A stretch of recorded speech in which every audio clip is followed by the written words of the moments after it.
wakina mama sasa hivi hatulei, tunafuga.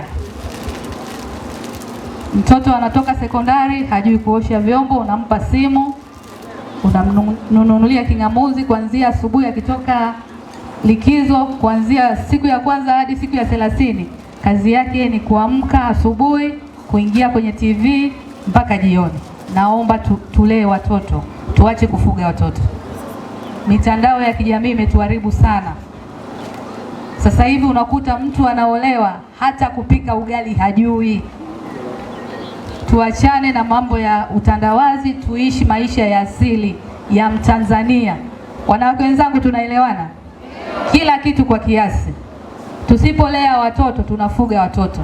Siku mbili mtu anaolewa anarudishwa, hata kufua nguo hawezi.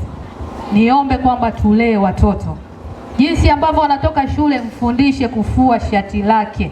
Mpaka akifika sekondari anaweza kujisimamia. Unakuta mtoto yuko sekondari lakini hawezi kujisimamia kwa sababu mzazi halei bali anafuga. Kwa hiyo niwaombe sana wanawake wenzangu, tuhakikishe kwamba tunalea watoto. Kwa kina baba pia mtusaidie kulea. Swala la kulea sasa hivi mmetuachia tu akina mama. Niwaombe sana tushirikiane kulea watoto. Sasa hivi changamoto kubwa imekuja, wanaume mnatupenda tukiwa wenyewe, lakini nikishakuambia nina mimba unanikimbia. Mtoto akikua unasema mimi ndo baba. Siku zote muda wa kulea mimba ulikuwa wapi? Na ukitaka mtoto azaliwe akiwa timamu, mwanaume lea mimba. Katika kuendelea kuhakikisha kwamba mtoto wa kike anakuwa salama, hususan katika halmashauri ya wilaya ya Msalala katika maeneo mbalimbali, tunashukuru jitihada za serikali inayoongozwa na Mheshimiwa Rais wa Jamhuri ya Muungano wa Tanzania Daktari Samia Suluhu Hassan.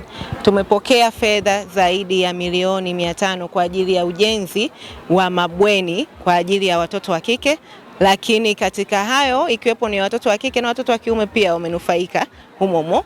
Kwa hiyo kuna mabweni ambayo yamejengwa katika shule za Isaka, kuna mabweni ambayo ya watoto wa elimu maalum, kwa hiyo na maeneo mengine ambayo mabweni yamejenga katika shule mbalimbali katika halmashauri ya wilaya Msalala. Yote hayo ni kuhakikisha kwamba mtoto wa kike anakuwa salama, lakini anapata elimu iliyo bora, lakini pamoja na hiyo kumuondolea ile adha ya kutembea umbali mrefu, lakini kuwa na utulivu anapokuwa kwenye masomo yake.